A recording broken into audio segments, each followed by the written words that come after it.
नमस्कार। मेरे चैनल साहित्य सागर में आप सभी का स्वागत है। आइए सुनते हैं आज महान लेखक प्रेमचंद जी की कहानी बलिदान। मनुष्य की आर्थिक हालत का सबसे ज़्यादा प्रभाव उसके नाम पर पड़ता है। मौजे बेला के मंगरू ठाकुर जब से कांस्टेबल हो गए हैं, उनका नाम मंगल सिंह हो गया है। अब उन्हें कोई मंगरू कहने की हिम्मत नहीं कर सकता। कल्लू अहीर ने जब से हल्के के थानेदार साहब से दोस्ती कर ली है और गांव का मुखिया बन गया है, उसका नाम कालिका दीन हो गया है। अब उसे कोई कल्लू कहे तो आंखें लाल पीली करता है। इसी तरह हरक चंद्र कुर्मी अब हरखू हो गया। आज से 20 वर्ष पहले उसके यहाँ शक्कर बनती थी और कई हल की खेती होती थी, तो कारोबार खूब फैला था। किंतु विदेशी शक्कर की आमद ने उसे मटियामेट कर दिया। आहिस्ता आहिस्ता कारखाना टूट गया, ज़मीन टूट गई और ग्राहक टूट गए और वह भी टूट गया। 70 साल का बूढ़ा जो एक तकिएदार माची पर बैठा हुआ नारियल पिया करता था, अब सिर पर टोकरी लिए खाद फेंकने जाता है। मगर उसके मुख पर एक प्रकार की गंभीरता, बातचीत में अब भी एक प्रकार की अकड़, चाल ढाल में अब भी एक प्रकार का स्वाभिमान भरा हुआ है। इन पर समय की गति का असर नहीं हुआ। रस्सी जल गई पर बल नहीं टूटा। भले दिन मनुष्य के चरित्र पर हमेशा के लिए अपना चिन्ह छोड़ जाते हैं। हरखू के पास अब केवल 5 बीघा जमीन है और सिर्फ 2 बैल हैं। एक ही हल्की खेती होती है, किंतु पंचायतों में आपसी कलह में उसकी सम्मति अब भी सम्मान की नज़र से देखी जाती है। वह जो बात कहता है बेलाग कहता है और गांव के अनपढ़ उसके सामने मुंह नहीं खोल सकते। हरखू ने अपने जीवन में कभी दवा नहीं खाई। वह बीमार अवश्य पड़ता। कुंवार के महीने में मलेरिया से कभी भी नहीं बचता था, लेकिन 10-5 दिन में वह बिना दवा के ही अच्छा हो जाता था। इस वर्ष भी कार्तिक में बीमार पड़ा और यह समझकर कि अच्छा तो हो ही जाऊंगा, उसने कोई परवाह नहीं की। मगर अब की बार ज्वर मौत का परवाना लेकर चली थी। एक सप्ताह गुजरा, दूसरा सप्ताह गुजरा, पूरा महीना बीत गया, पर हरखू चारपाई से ना उठ सका। अब उसे दवा की ज़रूरत मालूम हुई। उसका बेटा गिरधारी कभी नीम की सींकें पिलाता, कभी गुर्च का सत और कभी गदा पुरना की जड़, पर इन देशी दवाइयों से कोई फ़ायदा नहीं होता था। हरखू को यकीन हो गया कि अब संसार से चलने के दिन आ गए हैं। एक दिन मंगल सिंह उसे देखने गए। बेचारा टूटी चारपाई पर पड़ा राम राम जप रहा था। मंगल सिंह बोला, बाबा बिना दवा खाए अच्छे नहीं होंगे, कुनैन क्यों नहीं खाते?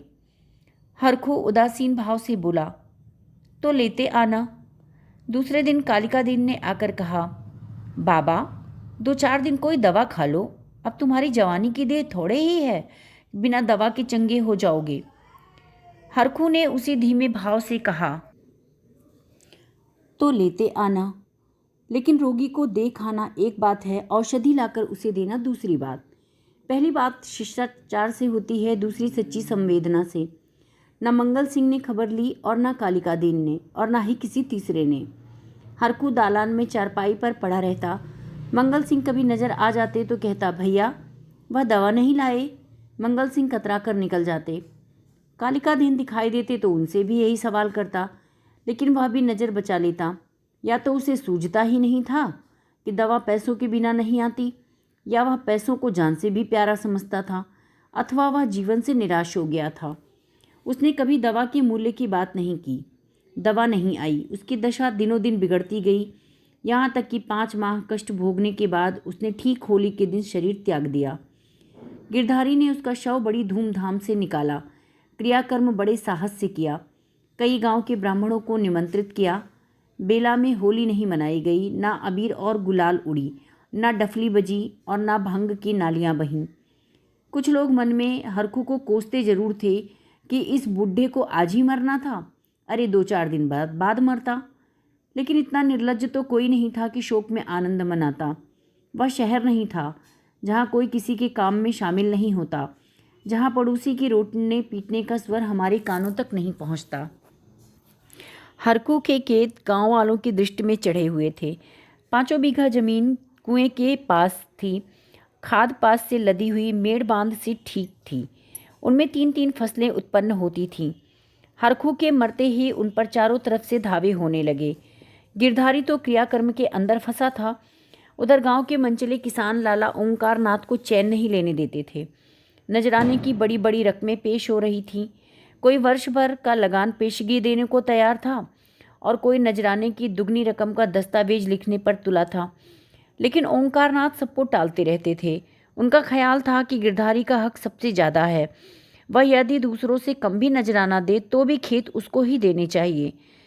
अस्तु जब गिरधारी क्रियाकर्म से निवृत्त हो गया, यानी फुर्सत पा गया, और चैत का महीना खत्म होने को आया, तब जमींदार साहब ने गिरधारी को बुलाया और उससे पूछा, खेतों के विषय में क्या कहते हो? गिरधारी ने रोकर कहा, उन्हीं खेतों का ही तो सहारा है, जोतूंगा नहीं तो क्या करूंगा? ओंकारनाथ, नहीं नहीं, अवश्य जोतो, खेत तुम्हारे हैं, मैं तुमसे छोड़ने को नहीं कहता। हरखू ने उन्हें 20 वर्ष तक जोता, उन पर तुम्हारा हक है। लेकिन तुम देखते हो कि अब धरती की दर कितनी बढ़ गई है। तुम 8 रुपये बीघे से जोतते थे, मुझे 10 मिल रहे हैं, और नजराने के रुपए अलग से। तुम्हारी रियायत करके लगान वही रखता हूँ, पर मगर नजराने के रुपए तो तुम्हें देने पड़ेंगे। गिरधारी, सरकार, मेरे घर में तो इस वक्त रोटियों का भी ठिकाना नहीं है, इतने रुपए कहाँ से लाऊंगा? जो कुछ जमा पूंजी थी दादा के कार्य में उठ गई। अनाज खलिहान में है, किंतु दादा के बीमार हो जाने से उपज भी अच्छी नहीं हुई। रुपए कहाँ से लाऊं? ओंकारनाथ, यह सत्य है, लेकिन मैं इससे ज़्यादा रियायत नहीं कर सकता। नहीं सरकार, ऐसा मत कहिए, नहीं तो हम बिना मारे मर जाएंगे। आप अगर बड़े होकर कहते हैं तो बैल बधिया बेचकर 50 रुपया कर सकता हूँ, इससे बेशी की हिम्मत नहीं पड़ती। ओंकारनाथ चिढ़कर कहने लगे, तुम समझते हो कि हम ये रुपए लेकर अपने घर में रख लेते हैं और चैन की बंसी बजाते हैं, किंतु हमारे ऊपर जो कुछ गुजरती है हम ही जानते हैं। कहीं यह चंदा, कहीं वह उपहार, इनके मारे कचूमर निकल जाता है। बड़े दिन में सैकड़ों रुपए डालियों में उड़ जाते हैं। जिसे डाली ना दो वही मुंह फुलाता है। जिन रूप वस्तुओं के लिए लड़के तरस कर रह जाते हैं उन्हें बाहर से मंगाकर डालियों में सजाता हूँ। उस पर कभी कानून गो आ गए, कभी तहसीलदार और कभी डिप्टी साहब का लश्कर आ गया। सब मेरे ही अतिथि होते हैं। यदि ना करूँ तो क्या करूँ, और सबकी आंखों में कांटा बन जाऊँगा। साल में 12,100 मोदी को इस रसद खुराक के मद में देने पड़ते हैं। यह सब कहाँ से आए? बस यही दिल चाहता है कि छोड़कर चला जाऊं। लेकिन हमें तो परमात्मा ने इसलिए बनाया है कि 1 रुपया सता कर लें और दूसरों को रो रो कर दें। यही हमारा कार्य है। तुम्हारे साथ इतनी रियायत कर रहा हूँ, लेकिन फिर भी तुम प्रसन्न नहीं होते, तो हरी इच्छा। नजराने में तो 1 पैसे की भी रियायत नहीं होगी। अगर 1 हफ्ते के भीतर रुपया दाखिल करोगे तो खेत जोतने पाओगे, नहीं तो मैं दूसरा इंतजाम कर लूँगा। गिरधारी निराश और मायूस होकर घर आया। 100 रुपये का प्रबंध करना उसके काबू के बाहर था। सोचने लगा, अगर दोनों बैल बेच दूं तो खेत ही लेकर क्या करूंगा? घर बेचूं तो यहाँ लेने वाला ही कौन है? फिर बाप दादू का नाम भी डूबता है। 4-5 पेड़ हैं, लेकिन उन्हें बेचकर 25 या 30 रुपये से ज़्यादा नहीं मिलेंगे, और उधार लूँगा तो देता ही कौन है? अभी बनिए के 50 रुपये वैसे ही मेरे सिर पर हैं, वह 1 पैसा भी नहीं देगा। घर में आभूषण भी नहीं है, नहीं तो उनको ही बेच देता। ले देकर एक हंसली बनवाई थी, वह भी बनिए के घर पर है। वर्ष भर हो गया, छुड़ाने की नौबत ही ना आई।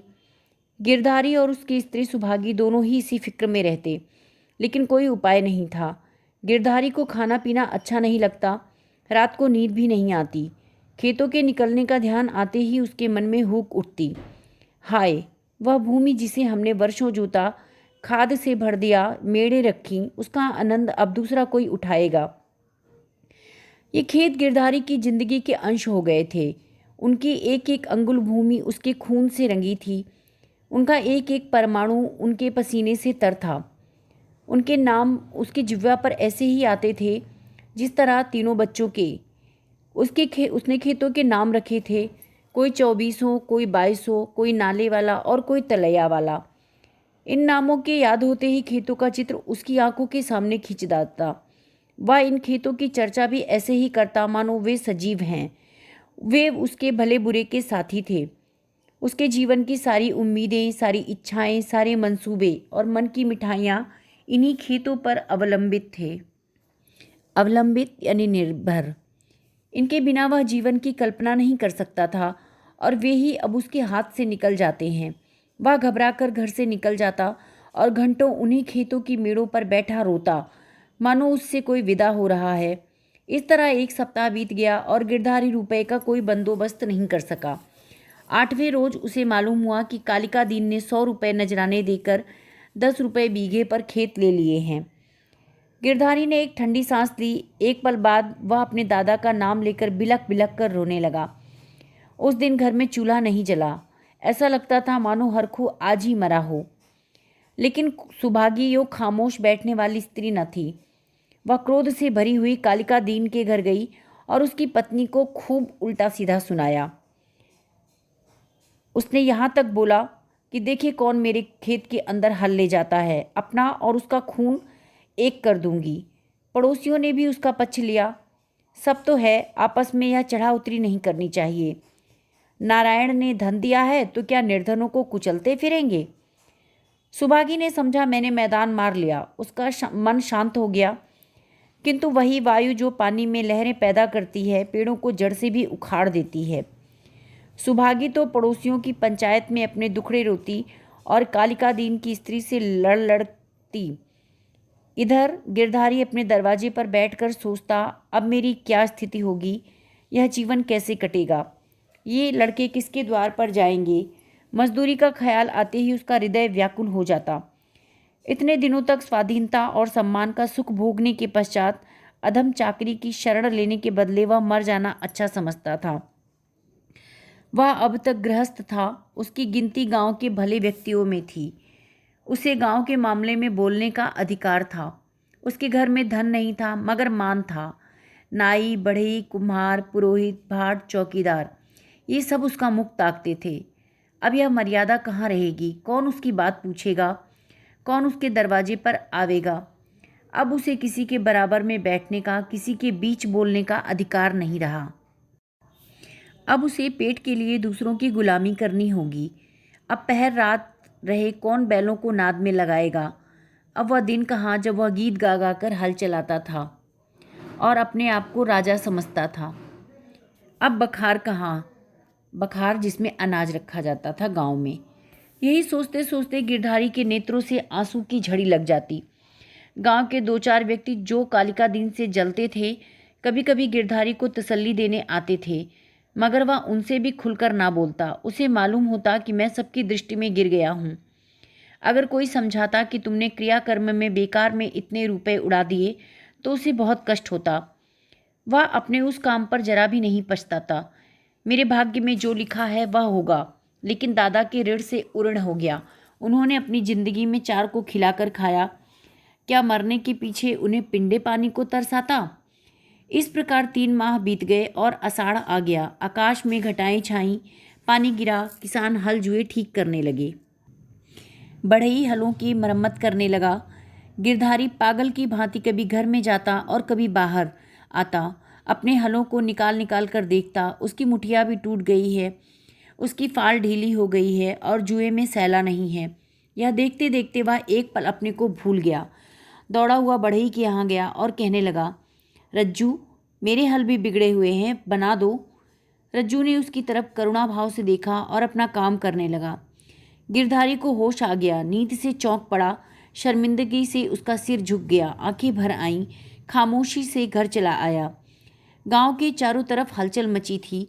कोई सन के बीज खोजता फिरता, कोई जमींदार के चौपाल से धान के बीज लेकर आता, तो कहीं सलाह होती कि खेत में क्या बोना चाहिए, कहीं चर्चा होती कि पानी बरस गया, 2-4 रोज ठहर कर बोना चाहिए। रोज यानी दिन। गिरधारी ये बातें सुनता और जलहीन मछली की भांति तड़पता था।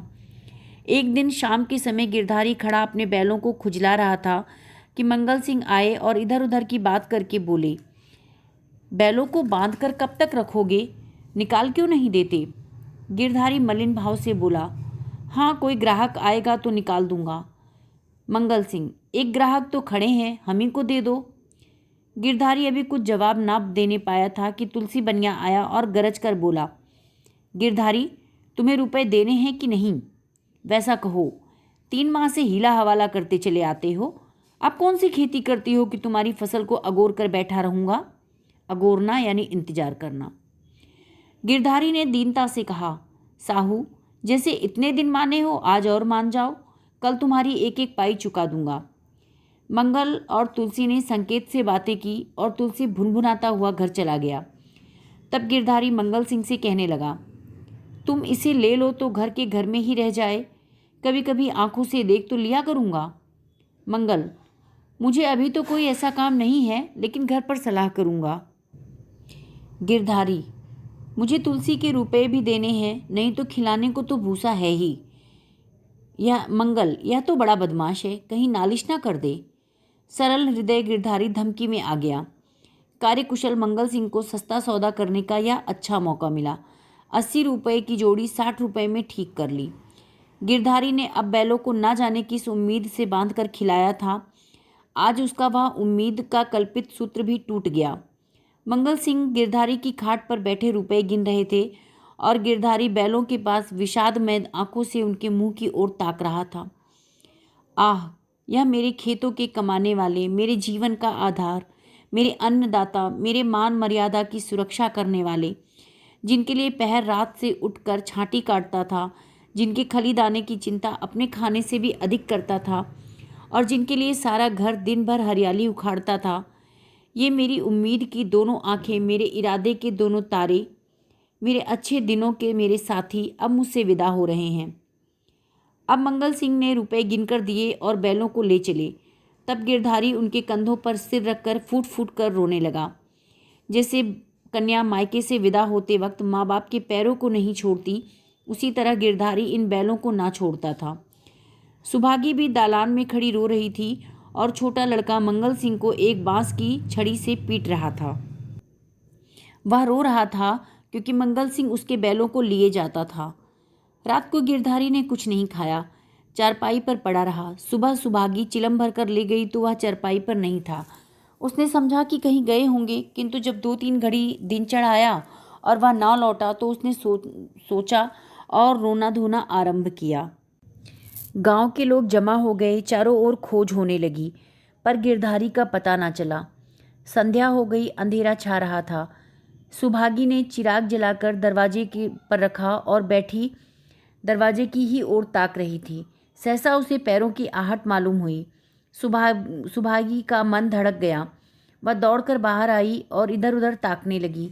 उसने देखा गिरधारी बैलों की नाद के निकट सिर झुकाए खड़ा है। नाद जिसमें खली और भूसा डालकर बैलों को खिलाया जाता है। सुभागी बोल उठी, घर आओ, वहाँ खड़े क्या कर रहे हो? आज पूरे दिन कहाँ रहे? यह कहते हुए वह गिरधारी की तरफ चली। गिरधारी ने उत्तर नहीं दिया। वह पीछे हटने लगा और थोड़ी दूर जाकर गायब हो गया। सुभागी चिल्लाई और बेहोश होकर गिर पड़ी। दूसरे दिन कालिका दीन हल लेकर अपने खेत पर पहुंचे। अभी कुछ अंधेरा था। बैलों को हल में लगा रहे थे। अचानक उन्होंने देखा कि गिरधारी खेत की मेड़ पर खड़ा है, वही मिर्जई, वही पगड़ी और वही सोटा लिए हुए। कालिका दीन ने कहा, अरे गिरधारी, मर्दे व्यक्ति, तुम यहाँ खड़े हो? और वहाँ बेचारी सुभागी आश्चर्यचकित हो रही है। कहाँ से आ रहे हो? यह कहते हुए बैलों को छोड़कर गिरधारी की ओर चले। गिरधारी पीछे हटने लगा और पीछे वाले कुएं में कूद गया। कालिका दीन ने चीख मारी और फिर बैल वहीं छोड़कर भाग गया। सारे गांव में शोर मच गया और लोग अनेकों तरह की कल्पनाएं करने लगे। कालिका दीन को गिरधारी वाले खेतों में जाने की फिर हिम्मत नहीं पड़ी। गिरधारी को गायब हुए 6 माह बीत गए हैं। उसका बड़ा लड़का अब एक ईंट के भट्टे पर काम करता है और 20 रुपये महीना पाता है। अब वह कमीज और अंग्रेजी जूता पहनता है। घर में दोनों जून तरकारी पकती है और जौ के बदले गेहूं खाया जाता है। किंतु गांव में उसका कोई भी आदर नहीं है, क्योंकि वह अब मजदूर है। सुभागी अब पराए गांव में आए हुए कुत्ते की तरह दुबकती फिरती है। वह पंचायत में भी नहीं बैठती। वह अब मजदूर की माँ है। कालिका दीन ने गिरधारी के खेतों से इस्तीफा दे दिया, क्योंकि गिरधारी अभी तक अपने खेतों के चारों ओर मंडराता है। अंधेरा होते ही वह मेड़ पर आकर बैठ जाता है और कभी कभी रात को उसके रोने की आवाज़ सुनाई देती है। वह किसी से कुछ नहीं बोलता, किसी को छेड़ता भी नहीं। उसे सिर्फ अपने खेतों को देखकर इत्मीनान होता है। दिया जलने के पश्चात उधर का रास्ता बंद हो जाता है। लाला ओंकारनाथ काफ़ी चाहते हैं कि ये खेत उड़ जाए, लेकिन गांव के लोग अब उन खेतों का नाम लेते हुए भी डरते हैं। आप सबको यह कहानी कैसी लगी? अगर अच्छी लगे तो कमेंट करके ज़रूर बताइएगा, शेयर भी करिएगा और सब्सक्राइब भी करिएगा मेरे चैनल को। धन्यवाद।